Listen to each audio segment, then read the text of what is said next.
know when you're a child, often we don't worry about the serious things in life, like what our parents go through. All that's on our mind really is just candy or what we're going to get into. And sometimes you may notice something serious, but often we don't give it much thought because we're kids. We're not really worried about, well, oh, mom's going through this, so I have to help out with that, or the world may look at me like this, so this is what I have to do to make myself better. But we don't realize that our parents go through things like just making us happy, making sure we have things meet, just making sure we good. So I would like to tell y'all about my 3 life anthems and how the first one inspired me a lot. My mother, when she was a young girl, my mother was crushing on this boy. He was 17, she was like 13, 14.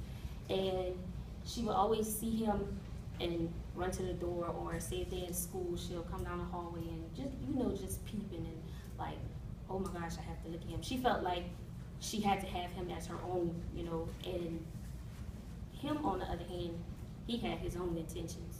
So time went on and he found out that, oh well, I always noticed this girl, when he would speak to her, she would blush uncontrollably. She just felt like she could change him for the better for herself. And he had his own motives, if you know what I mean. And when he found out that she liked him or she was crushing on him or whatever, he proceeded to approach her. And down the line, they hooked up. Okay, you know what happened after that. Later, sometime after that, she noticed that she started to feel bad on a regular. She was like, okay, something's not right, but she knew what was going on and that she had got pregnant from it. So when she found that out, well, when she realized it, because she never went to the doctor, and I'm surprised at it because when she told me about it, I was like, how could you go to the doctor and, have a baby all this time and nobody not know you, took no medicine, no prenatals, nothing. So she told her younger sister, which is my aunt. She told her younger sister because she was on the heavier side, and she felt like, oh, I have to get rid of this. Nobody doesn't know. So, she was young. She was scared. Might I add, she was only 14 years old. So she got her sister to walk on her back. She drank things like bleach, tried to dissolve the baby, everything. And she told me it was hard for her because, like I said, she was young, she was scared, she didn't know what was going on, and she didn't know how she was going to take care of a baby, and she was still a baby herself in, junior high. So time went on, and she basically put on her big girl drawers. She found out that she eventually told her mother, and that was at, I want to say 6 months. And when she told her after that, that's when she started to show, okay, yeah, she's not lying, she's really pregnant. And when time came to have the baby, she knew time wasn't waiting on nobody. The baby was coming whether she wanted to or not, because even though she tried to get rid of it, it wouldn't happen.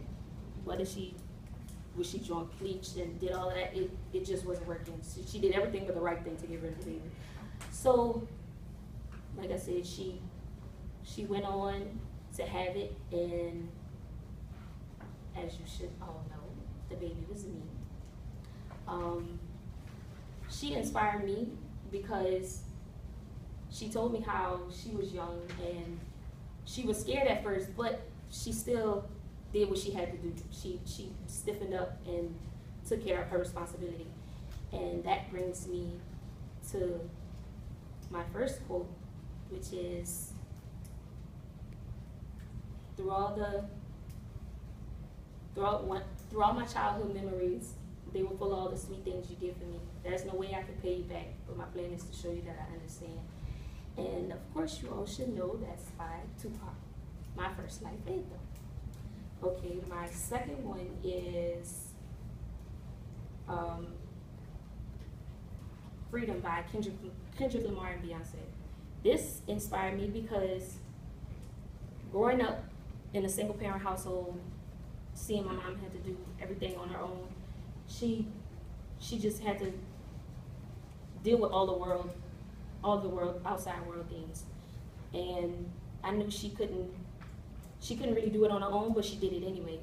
And that inspired me because I know regardless of all the things that I have been through and regardless of everything that I knew was going on and everybody judging her and they were putting a label on me saying, you know, that's what I was going to be like. I knew that I'm not the girl that could be defined. I am not Fly in Levitation. I could represent an entire generation, which is my third life anthem, Fly by Nicki Minaj and Rihanna. And to closing, I would say that I know in life everybody talks about role models. Everybody wants to be a role model, looks up to a role model. Well, I don't feel like I want to be a role model. I look at myself as being a role model because a role model is like a role, you're playing a role. Whereas if I be myself, then nobody can look at me like, oh, she made a mistake. So I know it's not much most people would explain, but that's what I would like y'all to know about my life.